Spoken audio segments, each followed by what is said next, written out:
J'étais témoin de chrétiens libanais qui forcent notre admiration.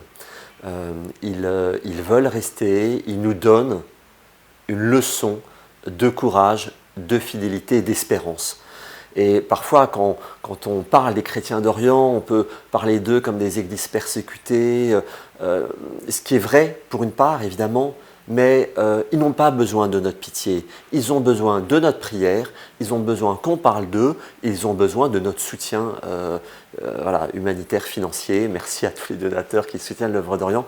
Mais voilà, c'est vraiment, j'ai rencontré des chrétiens, des religieuses très engagées, très déterminées à vouloir rester. Et je crois que le message qu'est le Liban, c'est une expression, vous vous souvenez, du pape Jean-Paul II, qui disait que le Liban est un message. Eh bien, ce message est très important parce que, non seulement pour le Liban, mais pour l'ensemble de la région, parce que le Liban est une nation, un État, au milieu de beaucoup d'autres, où il y a encore une culture de rencontre de l'autre, interreligieuse, interculturelle, et il est très important. Et le pape Léon XIV, lorsqu'il est venu au Liban, moi j'y étais évidemment, eh bien, a dit aux Libanais, aimez votre terre et engagez-vous pour faire grandir cette société qui est un phare, c'était l'expression du pape Léon.